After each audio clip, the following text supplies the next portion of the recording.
d'être fidèle au programme d'ITV. Bonsoir à toutes et à tous. Bienvenue dans le 1945 à la une de l'actualité. Le gouvernement rendit 22 commandements pour lutter contre les accidents de circulation. Parmi les nouvelles mesures, l'interdiction de circuler pour les véhicules de transport public de voyageurs sur les routes interurbaines entre 23h et 5h du matin, révision de l'âge minimum d'obtention des permis poids lourds, création d'une école de formation et de perfectionnement au métier de conducteur des véhicules de transport public. Le compte rendu de ce conseil interministériel à suivre en début de journal.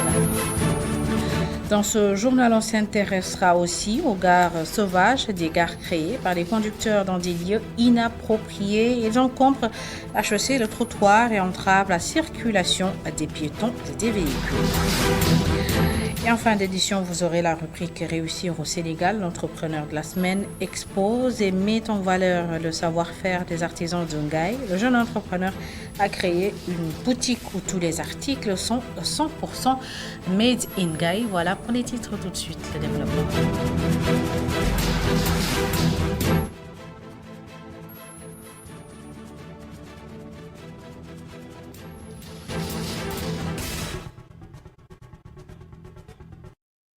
Bienvenue à toutes et à tous et merci de vous informer sur ITV. Après avoir été en prison 2 fois depuis le 6 novembre dernier, le journaliste Pape Alénian est libre. Il vient de bénéficier d'une liberté provisoire assortie d'un contrôle judiciaire. Plus tôt dans la journée, Karim Kouroum Khakh et Cheikh Oumar Diagne ont aussi été libérés.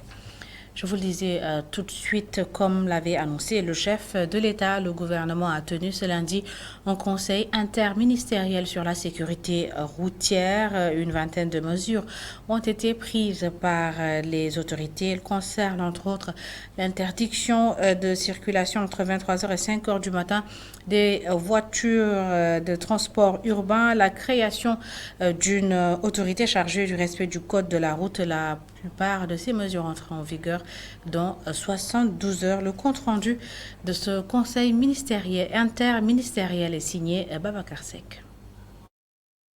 Une dizaine de ministres ainsi que les acteurs du secteur étaient autour du chef du gouvernement pour échanger sur la sécurité routière et le transport public de voyageurs. À l'issue du conseil interministériel, d'importantes décisions ont été prises. Le ministre de l'Intérieur et le ministre des Transports de prendre dans les 72 heures un arrêté interministériel portant interdiction de circuler pour les véhicules de transport public de voyageurs sur les routes interurbaines entre 23h et 5h du matin et rappelant les horaires de circulation des véhicules de transport et de marchandises dans Dakar. Le ministre en charge des Finances, le ministre en charge des Transports et le ministre en charge du Commerce de soumettre dans les 15 jours un projet de texte interdisant l'importation des pneus usagés ou pneus d'occasion. Désormais, les véhicules de transport de personnes et de marchandises vont passer le contrôle technique gratuitement à Dakar et leur vitesse sera limitée à 90 km/h. Le ministre en charge des transports terrestres de prendre une mesure rendant obligatoire le passage gratuit du contrôle technique à Dakar pour tous les véhicules de transport de personnes et de marchandises et suspendant pour une période de 3 mois les visites techniques des véhicules particuliers. Septièmement, le ministre en charge des Finances et le ministre en charge des Transports terrestres devront ouvrir dans les meilleurs délais des centres de contrôle technique dans les régions. Huitièmement, le ministre en charge des Transports terrestres de prendre les dispositions nécessaires pour rendre obligatoire le plombage des compteurs de vitesse des véhicules de transport de personnes et de marchandises. Les vitesses ne pourront pas dépasser 90 km/h. Dans un délai de 15 jours, un projet de décret portant mise en place d'une structure autonome multisectorielle sera chargé de l'application rigoureuse du code de la route.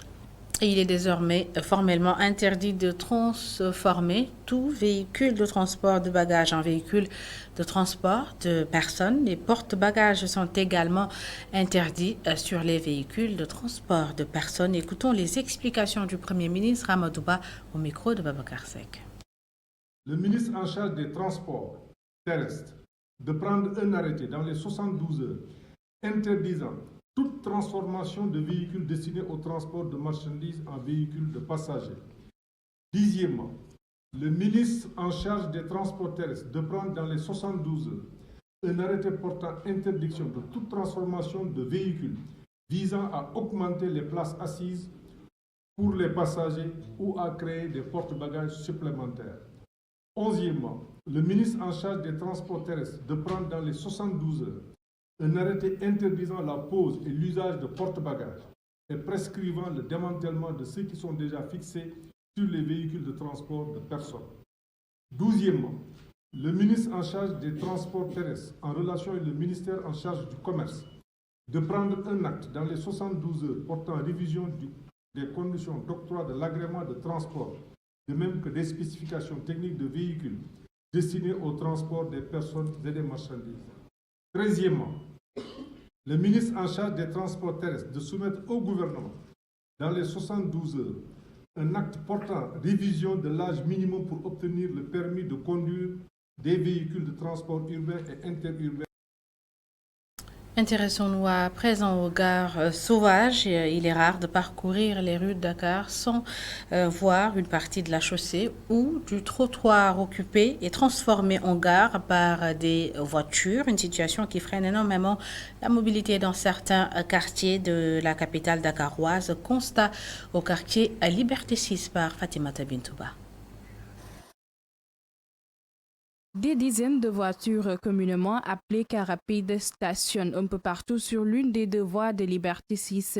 Des usagers qui attendent impatiemment leur tour et à côté, une circulation ralentie par le gare sauvage. Cars rapides et clandos dictent leurs lois, créant un désordre total. C'est pas normal. Ça gêne dans les populations. Il y a une négligence humaine aussi, il y a aussi l'État du Sénégal aussi. Les chauffeurs trouvés sur place sont un peu réticents face à nos questions. Adossé à sa voiture en attente de clients, il estime que ces gares sont là, juste pour répondre à la demande qui est supérieure à l'offre. Ces garages sont là juste pour faciliter la mobilité des usagers. Et nous sommes tous parents. C'est dur. Un accident, c'est la volonté divine. Nous ne pouvons rien y faire. Suite à l'accident survenu sur la route de Kaffrine, les clients se font un peu rares. Une situation qui est assez difficile pour ces chauffeurs. Depuis l'accident, on ne voit presque pas de clients ici. C'est compliqué de faire un chiffre d'affaires. Les gares sauvages se multiplient à Dakar. Pour nos interlocuteurs, l'État doit remettre de l'ordre pour mieux protéger les populations. Et au garage de Bignona de Grand Yoff, plusieurs bus s'apprêtaient à prendre la route quand nos équipes sont arrivées. Parmi eux, celui qui effectue le trajet Dakar-Kolda-Dakar, un bus particulier différent des autres bus parce qu'il est aménagé de façon à ne pas prendre de bagages. Aïssa Toukan est montée à bord de Diata Kunda, c'est son nom, et elle nous le décrit dans ce reportage. Au milieu du tohu-bohu de plus d'une vingtaine de bus pris d'assaut par les passagers, un bus dénommé Diante Kunda nous saute aux yeux. Dans le circuit depuis 9 mois, ce bus n'a rien à envier à ceux qui, dès le démarrage, dégagent des nuages toxiques d'un moteur à l'agonie. Bienvenue à bord du bus Air Kolda de 59 places, fauteuil confortable sans Versailles. Ce responsable de la gare Bignona assure la visite. Il n'y a pas de Versailles dans le bus, pas de surnombre.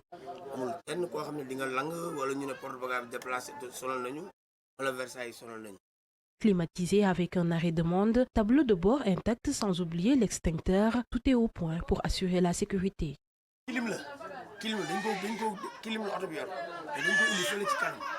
Le bus est climatisé, même les autres que vous voyez là. Il y a un arrêt de demande quand un client veut descendre. Vous voyez ici, nous avons l'extincteur.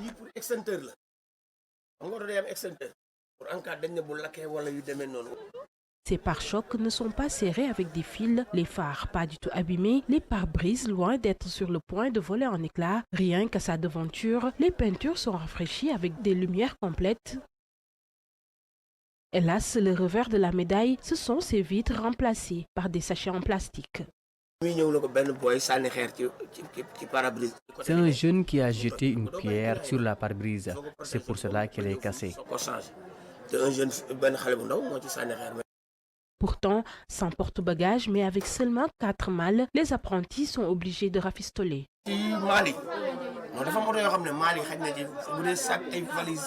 S'il ne s'agit que de sacs ou de valises, ça peut entrer dans les malles. Mais si chaque personne a près de 3 valises, ça devient compliqué.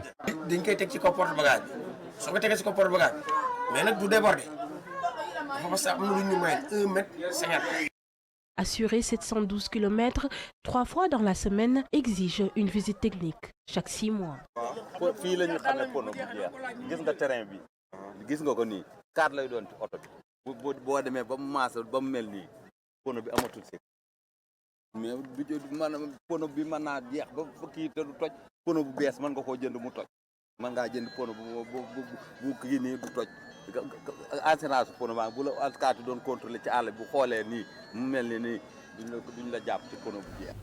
Les reportages d'Aïssatou Kane qui clôt ce chapitre consacré au transport. Parlons à présent de gouvernance des ressources naturelles. L'Observatoire de suivi des indicateurs de développement économique en Afrique a organisé une table ronde sur la question. Quelle stratégie pour construire les passerelles de la transition énergétique autour de l'exploitation du pétrole et du gaz au Sénégal? C'est le thème autour duquel tourner les discussions entre la société civile et l'OSIDEA. Mamadou Bari. À la veille de l'exploitation des hydrocarbures prévue dans le courant du dernier semestre de l'année, cette plateforme a servi de cadre d'échange pour une meilleure inclusion dans le secteur. Sur la thématique choisie, le président de l'Observatoire, à l'initiative de la rencontre, dira qu'elle tombe à pic à quelques mois seulement du démarrage de l'exploitation du pétrole et du gaz. Comme vous le savez, le secteur de l'énergie est devenu un soutien majeur au développement de l'économie, à la réduction des inégalités sociales et territoriales. Pour un domaine aussi stratégique, le Sénégal doit s'entourer de toutes les garanties pour disposer d'une politique énergétique porteuse de changement. Ayant déjà participé à la rédaction du contenu local pour une meilleure redistribution de ressources du secteur, la société civile a invité le gouvernement à mieux impliquer le secteur privé dans l'exploitation des hydrocarbures.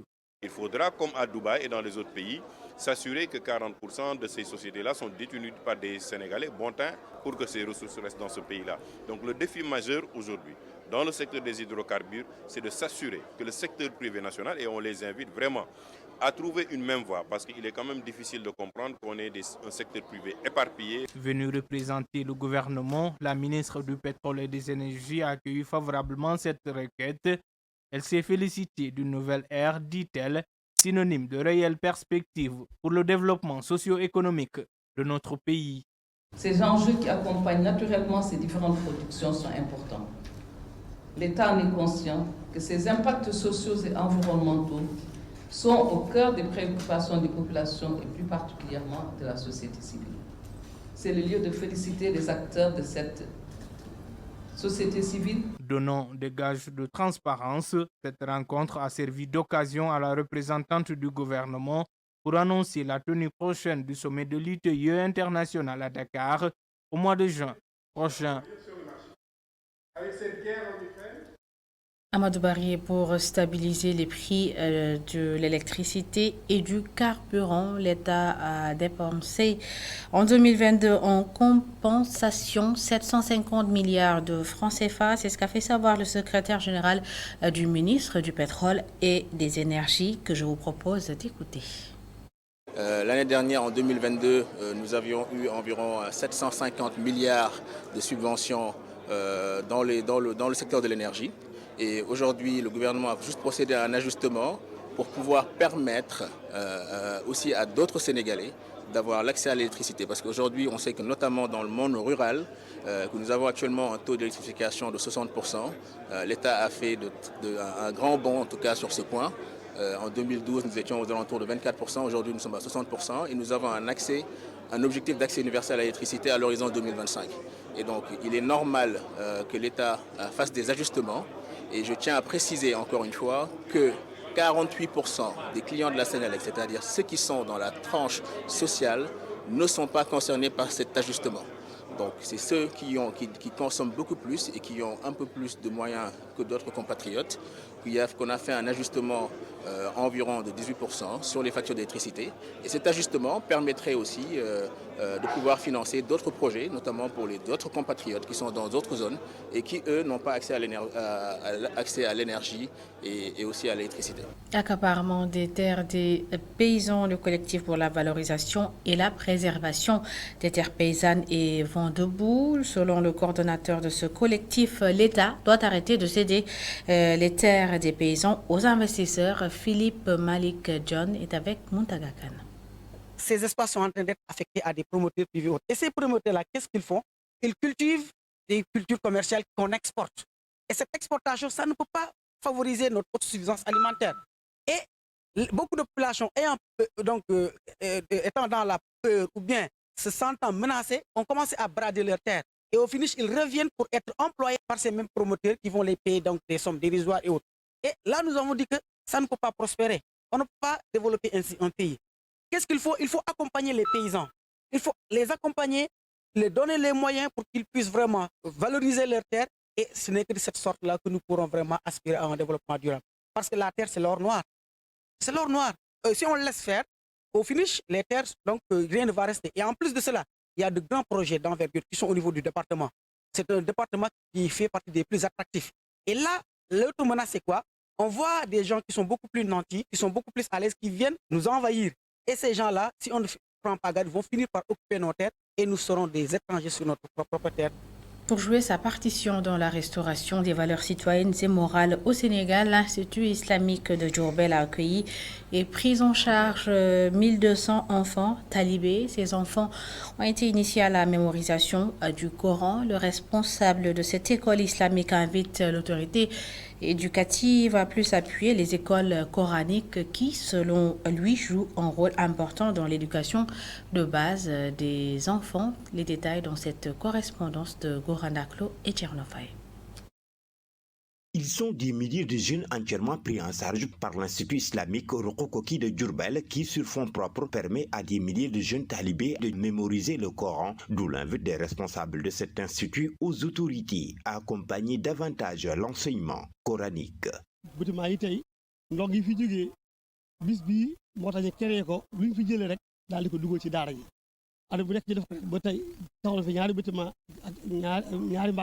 Nous organisons cette rencontre annuelle pour collecter des fonds afin d'assurer le fonctionnement de l'Institut. Nous avons réussi à avoir de terrain pour agrandir l'espace car nous prenons en charge plus de 1000 élèves et nous avons aussi 87 maîtres coraniques avec l'aide des bonnes volontés.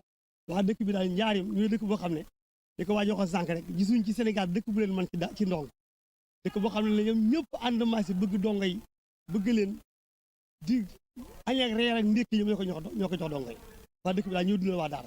cet effet, il sollicite un appui pour assurer l'autonomisation des écoles coraniques.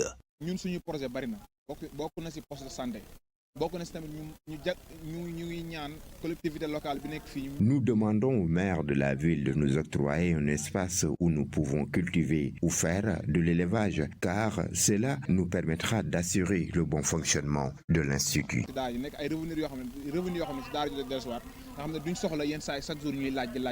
Dans le même sillage, le volet sanitaire est également souligné. Je lance un vibrant appel, un appel solennel à toutes les autorités de la ville et à toutes les bonnes volontés de mieux penser, de mieux se diriger vers ces pensionnaires. Un dara qui regroupe presque 1200 pensionnaires avec des maîtres coraniques qui apprennent les enfants gratuitement, c'est pas donné. Je lance un appel à leur donnant beaucoup plus de moyens pour bien gérer ce dara et bien enseigner les enfants. Un appel aussi sera lancé au ministre de la Santé. Au ministre de la Santé parce qu'elle est de Diourbel aussi. Nous voulons sa contribution pour un poste de santé. Parce que ce dara, non seulement il y a plus de 1200 pensionnaires, mais dans le coin il y a plus de 10 000 habitants. 1200 enfants talibés apprennent actuellement le Coran à l'Institut islamique Rokokoki de Diourbel, d'où l'appel des maîtres coraniques aux autorités éducatives à donner plus de considération aux Dara. Louga prépare la 59e édition de la Ziara dédiée à Thierno Muntaga Daha Cheikh Oumar Tall. L'événement religieux aura lieu le 14 janvier prochain et en prélude à cette Ziara, le comité d'organisation a initié une journée de nettoyage et de désencombrement des grandes artères de la ville de Louga. Les détails avec notre correspondant à Louga, Sekou Diallo.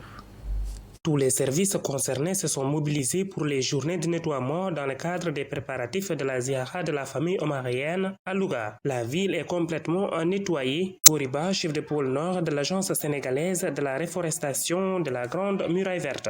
On a nettoyé tout ce qui est le quartier de Guinaouraï, mais aujourd'hui on était là aussi pour nettoyer le domicile du Khalif et les alentours du domicile du Khalif. On est même allé jusqu'à l'estade pour aussi nettoyer là-bas. Donc en gros, on était là avec les services qui étaient impliqués par le gouverneur dans ces journées de nettoiement. Donc en gros, nous avons mobilisé 200 et quelques jeunes qui étaient là pendant 2 jours et qui ont nettoyé en tout cas tous les coins et recoins de la ville de Louga. La sécurité est également prise au sérieux par les autorités. D'habitude, on avait 350 éléments du GMI. Cette année, on a revu à la hausse le nombre de GMI. Le nombre d'éléments de GMI passe de 350 à 450 éléments de génie. Donc la raison, il l'a dit, le ministre, c'est qu'on est resté 2 ans et on...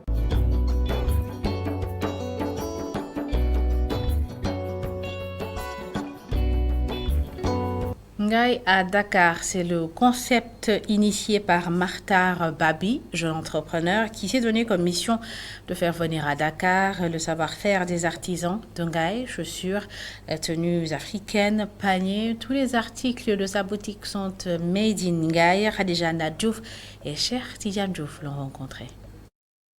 Ces chaussures sont bien locales.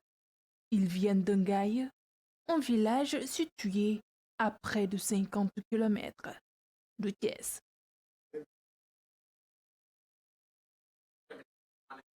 Avec Martar Babi, le consommé local ne risque pas de pâtir. Chaussures, tenues africaines, paniers de linge et autres merveilles, tout nous vient de son village, nous dit-il.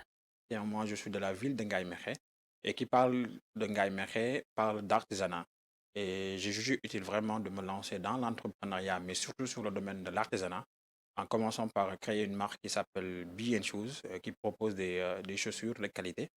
Mais plus on avançait, plus on a pensé aussi à créer un magasin qui représenterait en fait tous les produits de Ngaï. Parce qu'à Ngaï, il n'y a pas que les chaussures, il y a aussi les paniers, il y a aussi les robes, les sacs. Voilà. Pour cette collection-là que vous avez vue, donc récemment, on a créé cette collection qui s'appelle Back to Ngaï, donc Retour à Ngaï. L'idée, c'est en fait de revisiter une technique qui est ancienne de 50 ans, en fait. L'idée, c'est vraiment d'utiliser les peaux à la base, de les transformer à la base et d'en faire des paires de chaussures, des sacs, ainsi de suite. Donc, cette paire-là en fait partie. Cette peau-là, c'est une peau de chèvre qu'on a nous-mêmes transformée. Donc, chercher, traiter, ainsi de suite. Et ensuite, on a pu mettre ce motif-là, on peut trouver le produit, des fois même sur le marché, ou des fois même sur nous-mêmes avec des plantes, on peut utiliser pour avoir cet effet-là. Cette paire-là est carrément de la collection Back to Ngaï, parce que nous, on s'est dit, on va aller vers la création de notre propre cuir. Parce qu'acheter des cuirs à l'extérieur, peut-être c'est bon, mais pour faire son propre cuir, il n'y a rien de tel qu'on fait. Donc. Après 6 années dans l'entrepreneuriat, Martar a aujourd'hui sa propre boutique, Ngaï à Dakar. Une manière pour lui de faire découvrir la richesse de son village natal. Comme vous savez, hein, quand on parle d'artisanat, j'ai tout à l'heure dire que Ngaï Mékhé constitue le pôle artisanal du Sénégal. Et donc, l'artisanat est l'activité phare, n'est-ce pas, dans cette ville-là. Et donc, tous les produits et cette inspiration, ce savoir-faire même que je veux dire, vient de Ngaï Mékhé, qui est vraiment, comme j'ai dit, hein, le pôle artisanal, qui est une ville très connue par son artisanat. Et donc, toutes ces créations-là sont l'œuvre vraiment d'artisans de la ville de Ngaye Mékhé, donc qui s'est transmis de génération en génération. Et c'est ce que vous voyez, que ce soit les chaussures, les robes, les paniers, tout ce que vous voyez en tout cas découle du savoir-faire des artisans de Ngaye, et qui est quand même une fierté un peu partout au Sénégal, mais aussi. Son parcours dans le monde de l'entrepreneuriat est néanmoins un chemin qui promet, avoue-t-il.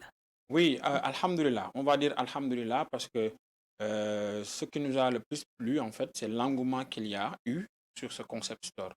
Parce que ça fait juste 6 mois qu'on existe, qu'on a ouvert ce magasin-là. Pour l'instant, on avance en dents de scie, des fois ça marche, des fois ça ne marche pas. Ce sont les risques du métier. Mais on peut être fier, en tout cas, et assez content de ce qu'on a pu installer ici, parce que ça montre en tout cas qu'il y a de la matière au Sénégal, qu'on peut rester ici et qu'on peut s'en sortir. Makhtar Babi déplace les merveilles de son village à Dakar et dans le futur, voit Ngaye dans une dimension internationale. Mais au-delà de ça aussi, on prévoit de voir des Ngaye à Hambourg, Ngaye à Saint-Louis et Ngaye même à Paris ou aux États-Unis, pourquoi pas.